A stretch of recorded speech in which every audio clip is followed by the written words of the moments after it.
Welcome to this week's Pastors Podcast. Try that again. Don't try it again. That was good. Lean in. Welcome to Lean Cornerstone. in. I didn't say Authenticity. Cornerstone. Welcome to Cornerstone's Pastors Podcast for the week Blog. of. Are we blogging? I sent an email to Matt and Brian last week with a bunch of podcast ideas and entitled the email Blog Ideas. Yeah. At this point, we've completely given up on editing anything out of this podcast.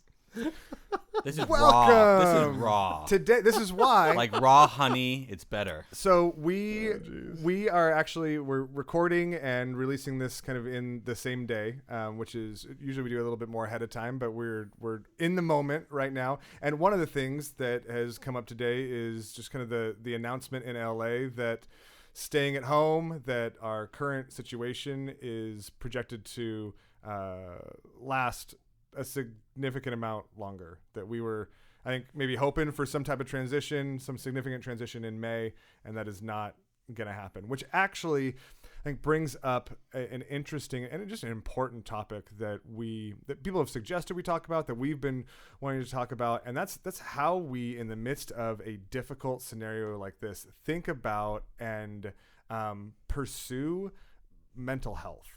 And mental health is a really interesting concept. It's kind of a really broad concept in our world. And we're going to spend time in future podcasts maybe diving a little bit more into what exactly mental health is, what is the nature of mental health and how we think about it and how we pursue it as Christians. But I actually think that one of in all of the studying and engaging with people through mental health struggles and things that I actually think that probably one of the simplest ways to think about mental health, particularly as a Christian, is that mental health is kind of the natural byproduct, the combination of physical health and spiritual health, right? Like our physical bodies, everything from our every system in our body, including our nervous system and our hormonal systems, right? Our brains, like our physical health contributes to what we think, what we feel, how we behave,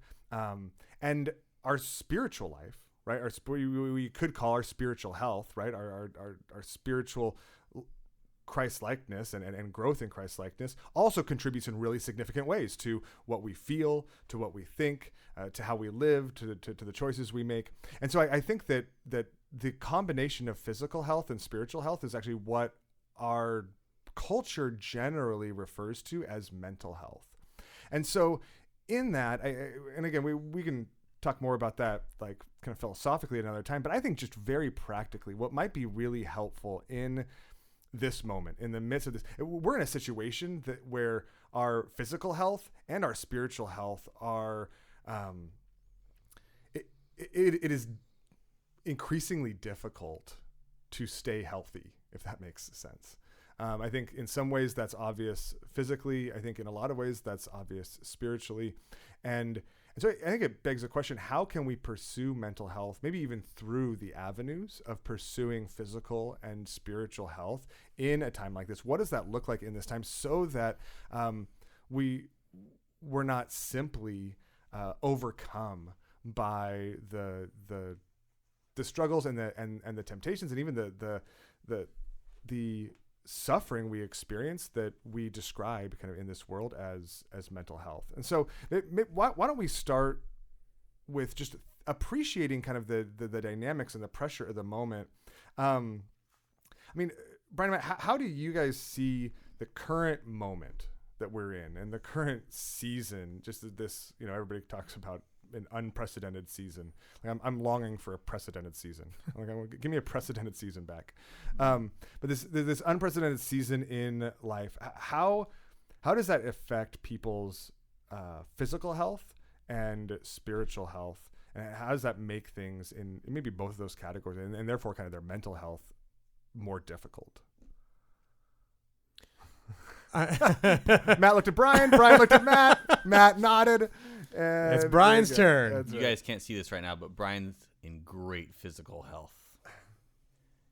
So here's what I would say is that one of the unique things about what we're going through, and I think the reason why hearing that it's going to be longer, 3 more months is going to hit particularly hard, is because what's happened is we've taken all of the normal stressors you experience, all of the normal things that can make life difficult or feel like an obstacle to physical health or spiritual health, and have turned the volume up on all of them.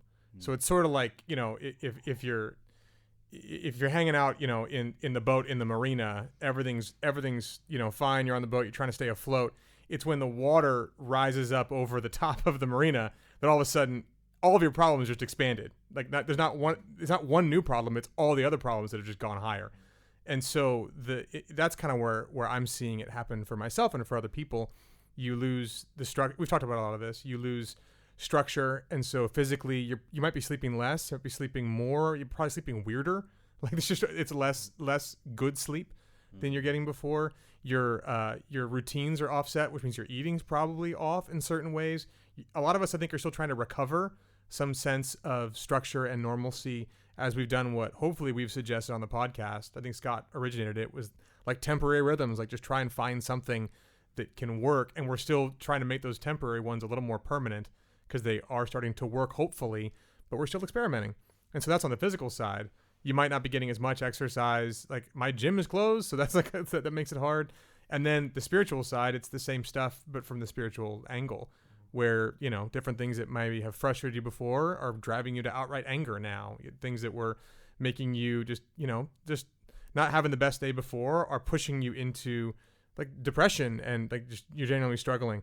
So I think that's the thing that seems to be really making mental health something worth talking about in this time. Yeah, I think that's really helpful, because there's a sense in which a lot of our problems or struggles are just turned up in this time that are already there. And there's kind of this low level anxiety underneath everything that just makes every little thing harder. Like every struggle, every normal struggle is just that much harder. Every marital conflict, every parenting conflict, every work conflict, every, maybe your work conflicts are less hard because you don't have to see the people that cause the conflict with you. But in a lot of ways, even the brokenness in those relationships is even more poignant and acute in this time, I think, that I think it makes it especially hard. That's really interesting, because it would almost be easier if someone said, it's going to be this way for a year and a half, and then it's going to be over. It would almost be easier, because that low-level anxiety, the uncertainty, the fact that you just don't have a sense of purchase on what's happening and what comes next, does make everything a little bit harder. You don't know how to plan. You don't know how to do anything. It's a real struggle. You don't have anything.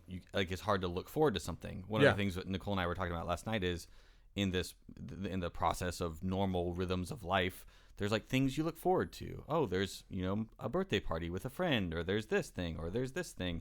There's just like not that there. There's just this underlying uncertainty for an extended period of time that has no definite end, and there's no obvious light at the end of the tunnel.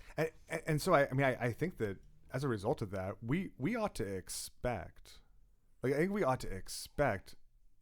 it to bring about and make some of our struggles, some of the things that we experience, more difficult and ratcheted up, right? So in that sense, like it shouldn't be odd that if you're struggling particularly with depression right now, right? If you're struggling particularly with anxiety, maybe heightened anxiety, or maybe an anxiety that you didn't even have before. Maybe it's a new anxiety, right? Maybe like all of a sudden you're experiencing panic attacks, and you've had a panic attack and you've never had a panic attack before, or it's been a really long time, and there's all these different things, right?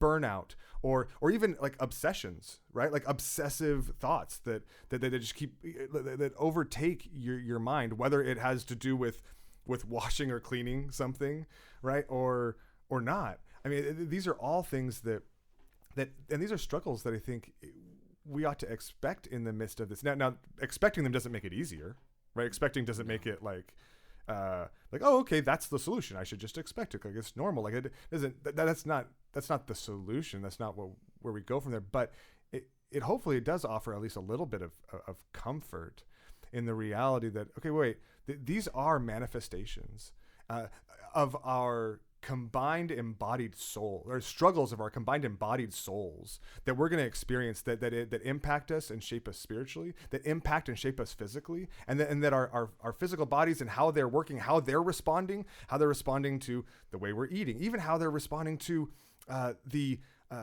adrenaline we're experiencing or lack of adrenaline we're experiencing, or adrenaline we're experiencing in like totally different and unfamiliar times that our brain doesn't quite know how to process in the same way, right? Like all of these things combined together are going to result in some really unique struggles in this season that aren't just physical illness, I've got the coronavirus. It aren't just I'm having trouble making ends meet because of my lost job, right? But all those are huge and unique and genuine in themselves. But it's going to create all sorts of struggles and chaos in our mind in the areas of the things that we think about and that we can kind of consider mental health issues, mental health struggles. Yeah, I think it's a really fascinating time because this is a season of like genuine loss. And we struggle with that a little bit because we have so many comforts in our lives and in our worlds. It's easy to like sit back. This is where like the whole suffering comparison stuff is so useless. Because you can say, well, other people have it way worse. True. Other generations would have had it way worse without TV and internet and all these other things, and you can feel guilty about the genuine loss that's actually there. Yeah. When the reality is this is genuinely hard. Yeah. And if you're in that place where it's hard for you, that's okay. Yeah. That is understandable. Yeah. So I think the question then, right, is like, what does the path forward look like? Actually, when, I don't know, 10 minutes ago when we decided this is what we should talk about, I hadn't even thought about this, but I just remembered that last week I talked with our mother preschoolers group, and they just kind of asked, like, how do we like take care of ourselves and just kind of generally like mental health in the midst of this, like how do we pursue? And actually, I'm gonna give you guys the 4 things I gave to them. Scott is so prepared as a person that even for podcasts he's not prepared for, he is prepared for. With a 4-point presentation. He's got a 4-point. We just decided this 10 minutes ago, but I got 4 points just out of the blue. He's already tested them. Do you understand? They've already gone out into the world. I'm just in awe. I am in awe of this man right now. I'm just gonna throw these out there. Yeah, I got some random thoughts, guys. I just want to run by you. Yeah, I want to say that I appreciate that you didn't just say, I don't know. I was thinking about what you guys were saying. I had 4 number points. 1. I wanted to be honest. I didn't want to be honest about I've got some actually. All of a sudden I realized I'd thought about this longer than I thought I'd thought about it. But let me just throw these out there and see if kind of see what you guys think. You guys can comment on them, and then we can like add other things in, maybe tweak them as well. But the first encouragement I would give, like in the midst of these types of struggles, right? If you're hurting now, you're struggling, like step 1, I think that Scripture would call us to is genuinely to lament. And we've talked about this before, but I think just being honest about it and taking that honesty to God instead of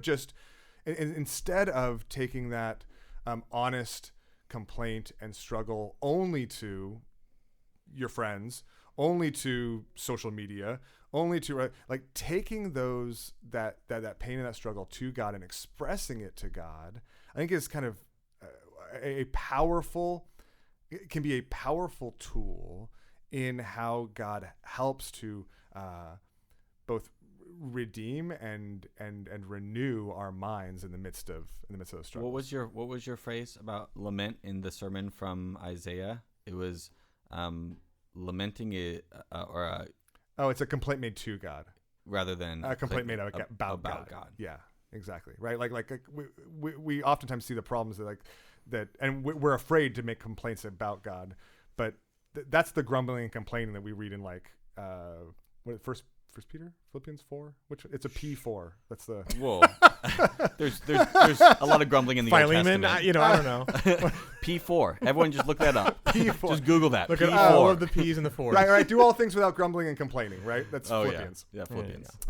So right, and so we're like, oh well, I'm not supposed to like do anything. But what he's calling us to is to not make a complaint about him, right? But make our complaints to him, like Which, bring our complaints. For the record, in this moment, I feel my heart complaining about a lot of things and not complaining to God enough, not lamenting properly enough. Yeah. So I think that's a very helpful distinction.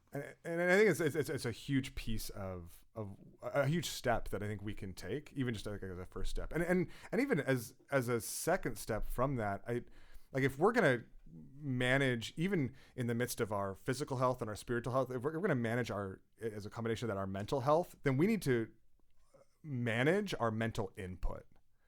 Like we need to manage, and we've talked about this before, but manage what you're taking in, right? Whether you're spending more time on social media, on news, or spending more time like in God's word, hearing from others. And this is where I think managing your input means, instead of hearing from friends via social media, like hear from them in person, or even virtually, like even just over the phone, like have a conversation, or social distance in person. Yes, social distance in person. Like talk to a friend, express to them, right, your struggle, so that they can speak to you, and all the truth because if all the truth you're getting is from anxiety, well, I guess if you think about it this way, all that the news in the world is filled with things that we're not sure about. They're things we don't know, right? And so if you're filling your mind with things we don't know, the natural product of that is anxiety, right? Like you're meditating on things we don't know. But when we meditate on the things we do know, right, on eternal truth, on the truth of who God is, of what he's done, then again, it doesn't make all the anxiety like poof go away, but that meditation sends our minds, our hearts, even our bodies in a different direction. So Brett McCracken writes, he's written some books. He writes for the Gospel Coalition. Brett. And he has this thing he came up with called, it's the wisdom pyramid, but it's like the food pyramid. That's right. I think he might be writing a book on it. It's been around here and there in like Gospel Coalition blogs or whatever. But I found it great because I think it helps for this input. So the idea, so the bottom is Bible, and then you have church tradition above that. Essentially like the creeds and these things that are worth meditating on, and the way, the historical Christian beliefs. And then there's nature and beauty above that. Then there's books, like great books, not just like random new books, but like books that have stood the test of time. Then there's the internet. Books Brian thinks are great. Yes, I have a list. And then above that's Twitter. Like Loving Messy People. Yes, a book that if you have not ordered, classics of our time. Let us know. We have a box. But so no, don't get lost, right? So the very top is Twitter, and I think which means it's the smallest. Yeah. And so not like the most important. Yeah. Right, and by like the Bible, he has our daily bread. Like, there's a way that what he's trying to say is that you need to, if you want to get wisdom about anything, but especially in a crunch time moment like this, where facts and information and thoughts and takes are flying, you need to anchor yourself in things bigger than the latest take, the latest piece of data that might or might not be true, the latest experts, whatever. Like you need to anchor yourself with something larger. And if your input, typically our inputs are flipped, I think, such that the internet and whatever the latest news thing on the internet is the thing that we spend the most time taking in, which is problematic. So I want to ask where our podcast fits into the pyramid. Is this podcast anywhere in there important? I think it will go down as a great book, right, Matt? Great book, possibly. I'll transcribe it. Books are over. It's all podcast now. Well, Scott had something, but we're winging this, so there's a lot less structure here. But I'll get to point 3 in a minute. Point 3. Yeah, I would love, Brian, if you explained a little bit about meditation, because Scott was talking about meditation and meditating on things that we don't know and are like the filling of our mind. And I know you've done a lot of work on that when it comes to whatever spiritual formation. You're with the stuff that you've done in the past. And I would love to hear your explanation for everybody on what it looks like to meditate on those timeless truths that Scott was talking about throughout the day. It's a big deal, especially right now. I think you're right. I mean, in as nutshelled as I can make it, I think that what you're looking at with meditation is you're making up for the deficiencies of how most of us in the West have been like taught to read, because we've been taught to read for tests, for information. The internet has made that worse because now we skim and skip, and the fact that there's something called too long didn't read, which is a summary at the end of stuff, which is itself too long. So they do TLDR. That's just a fascinating like social phenomena.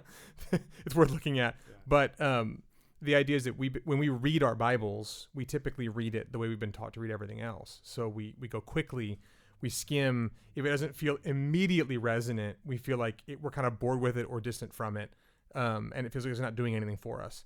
And because that's how we've taught ourselves to read and to take things in. So our inputs, even if you have the Bible as your like main input, if that's how you're reading it, it's not actually an input. It's skimming over you, and you're looking to grab something from it if it happens to present itself to you to grab, which is just not how you. If you imagine talking to another person, you can't skim a person, and you can't just try and wait for something resonant, or you'll get up and leave. To know a person, to have an intimate relationship with a person, and to be changed and impacted by a person requires you to sit and allow them to reveal themselves to you. And let that take its time to kind of immerse yourself in them as a person. Let them explain themselves to you. If it's not immediately what you think it needs to be, you have to wait longer for that. And everyone who's had a real relationship with another human being, which is everybody, knows that that's the case. And so meditation on Scripture is essentially that with God's word written in the text. And so when you read, John 1 about the word becoming flesh, it's not just reading it and going, does this hit me or does it not? I didn't today. I'm going to move on. It's sitting in it, thinking through it, asking questions of it, and then ultimately recognizing that it's not just bare words on a page. It's God himself speaking these words to you, and so interacting with him as he speaks them to you. So there's a lot of prayer built into meditation as well. What do you mean by this? Why am I reading this today? Why do you think it's important that I know this? Why do you want me to know this and act on it somehow today? What are you showing me about yourself and myself and the world I'm in that matters? And so it's those wrestling with those questions before God in reading and prayer is really the process of meditation. That's so good. And I think so important. I think this is, if that seems like impossible to you, if you feel like, man, that's just like so much, like I just encourage you, like, stop the podcast now, like rewind 2 minutes, like listen to it a few more times. I mean, seriously, like meditate on this thought about meditation. Half speed. On half speed. Yeah, I'm sorry. No, but meditate on meditation because that's a good idea for Brian's preaching. Do half speed. Come on, give me 3/4. Oh, okay. I'm sorry. 3/4 speed. If that's an option, 3/4 speed. He's slowed down, man. He's not as fast as he used to be. Oh, gosh. Yeah. That's not a dig against his ability. He's not like old, so he's slowed down. That's what it felt like. No. Like, hey, man, he's slowed down. No, like, he's not as fast as he used to be, that guy. Not. Lost his step, I think is what you call it. Yeah. He's got all his steps, guys. He's got all lost his some steps. hair. But, I mean, even as we talked about, I realized this morning, just this morning, I was eating breakfast and What were you eating? I've been changing it up every day and trying to, like, because I have some type of, like, I just wanted a quick answer, Scott.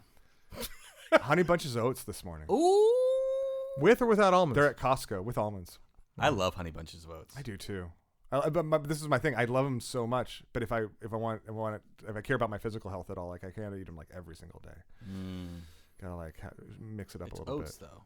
Anyways, that's my just. I was also while I was eating it, I was like, this is oats, and it kind of tastes like Frosted Flakes. Yeah, that's amazing. That's the miracle of science.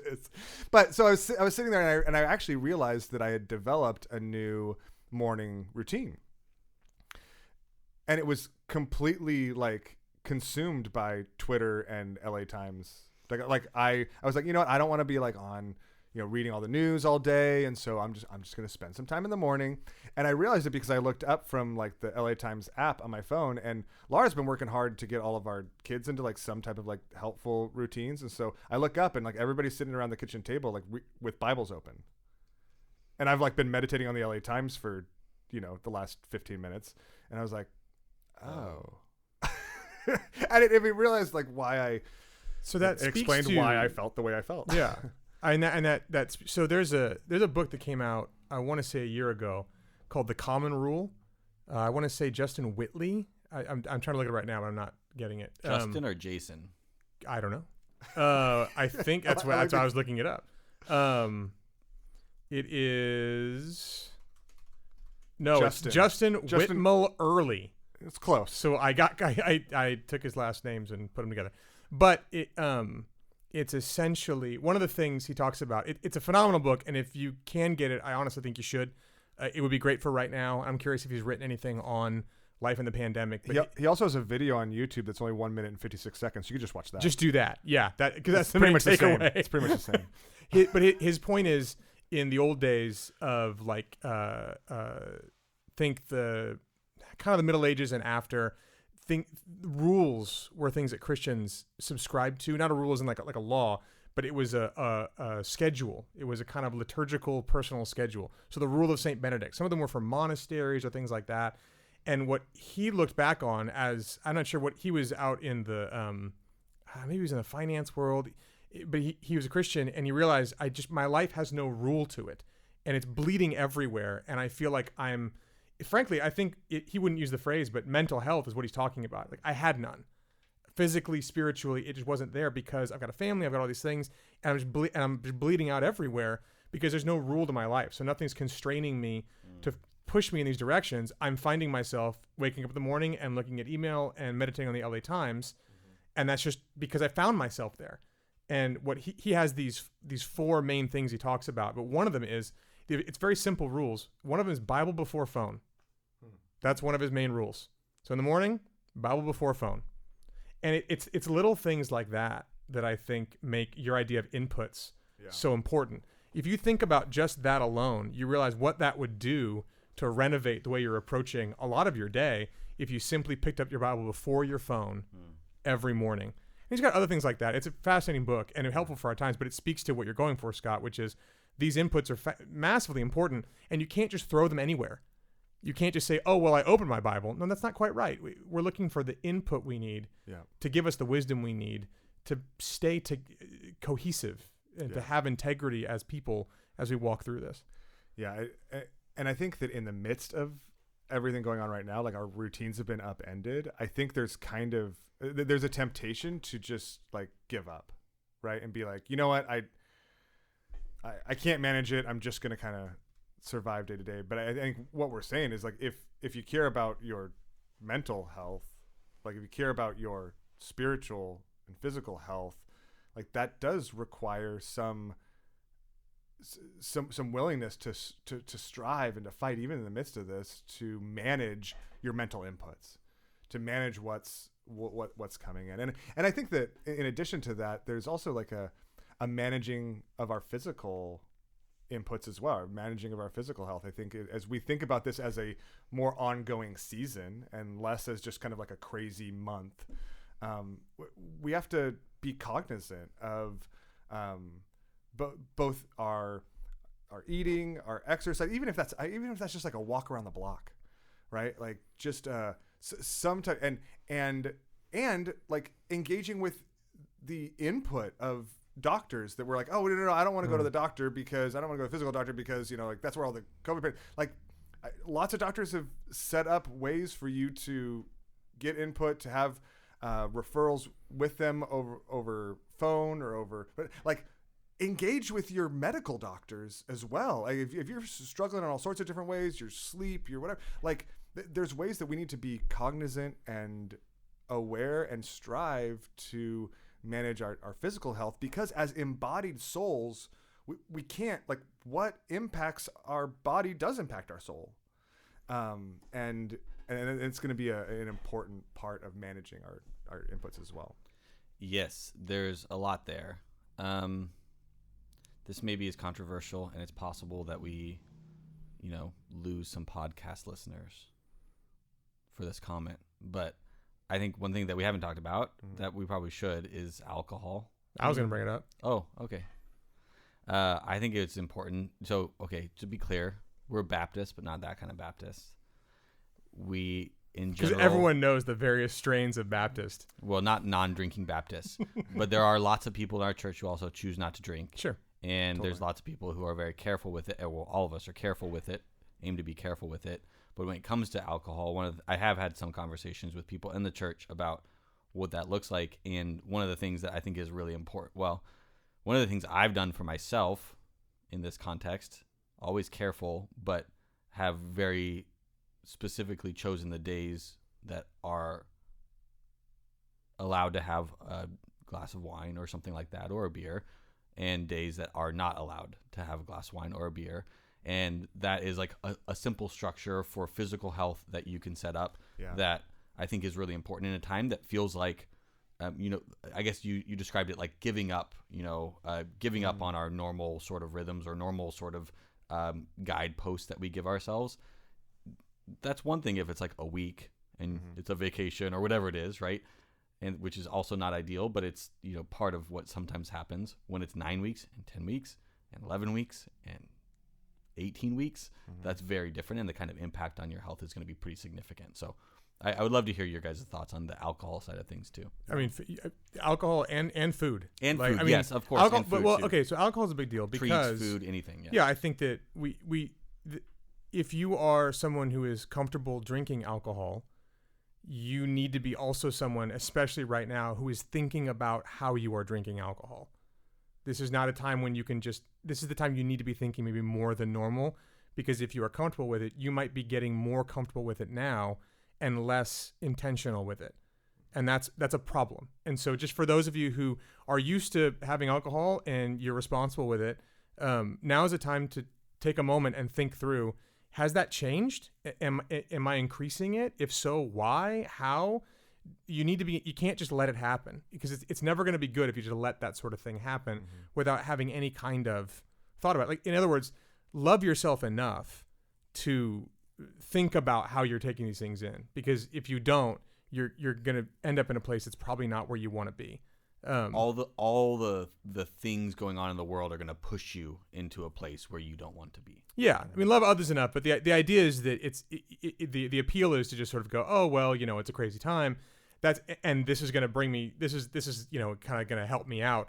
No, the thing that's going to help you out is thinking about it and being careful with it. And the same with food. At the end of the day, like the thing, not like, make sure that you know all the crazy details of every piece of food you put. Not that kind of thing. Though if you want to do that, that's fine. But more like, don't just let yourself eat whatever you want, because if you go down that road, there's a way that's going to actually affect your mental health in certain ways that you find out you don't like. And it's not just simple. I mean, there's a lot of vanity that can come in that Sure. when it comes to like, oh, I'm gaining weight or whatever. That's not exactly what we're talking about. There's a kind of there's a kind of idolatry that can come from this, where you're looking to these kind of earthly things that provide a sense of comfort or a shot of comfort. You're looking to those things as the things that give you comfort in the midst of crisis, rather than looking to God. Scott, you did some breakout sessions on eating disorders and disorderly eating, right? Where for a lot of us, that can be an issue, where you run to something like food, which is a great gift from God as a source of comfort, or even alcohol or other of kinds of earthly things that I think we have to be very careful with in this time. So I think that's a really helpful. And I think it's surprising. I think people are, when we talk about like the mental struggles we feel like we're having right now, most people don't include in that the things they're eating or the things they're drinking. I think that's just where the mistake is. We care about you guys, and we want you to be aware of that, so that you don't find yourself struggling more than you have to be, and that you find yourself able to understand all the things that are contributing to how you feel and what you're thinking. Yeah. No, I think that's, and I think maybe to make the full circle, right? If we've talked about internet inputs, we've talked about physical eating and alcohol inputs. I think, the other piece of that, I mean, I'm maybe just running down our gray areas conference, but we were talking about like entertainment. Marijuana's next? Is that what it is? No. But is it our entertainment input, right? And like, not just what we're doing for getting news, but like what we're looking to. And then again, like, it's not bad to be entertained. It's not bad to be distracted in different moments. But again, the question, I mean, is exactly what you were talking about, Maddie. Like, what are we looking to for our hope? Like, what are we looking to for comfort? What are we turning to? And I think, to your point, Brian, I think what we're really saying is that as we pursue mental health, spiritual and physical health in the midst of all of this, there's a lot of things that are out of our control that are going to make this that are making mental health a lot harder. There's also a lot of things that are in our control that are also making it a lot harder. And so we need to not assume it's just one or the other, right? Like everything's under control, and if we're under control, it'd just be easy. Well, no, there's a lot of things out of our control that are making this a lot harder, but it's also not all out of our control, right? And so I do want to shift to maybe how we view and how we even understand things in the midst of this that are out of our control. I haven't even been looking at my clock. Like I have no idea how long this has been going. Yeah, do we need a part 2 on this? But yeah. So here's what I'm gonna do. I'm gonna break. Maybe we'll do like part 2, and if we don't do part 2, then you'll just keep listening. So we're wrapping up for now, and we'll maybe be back later in the week.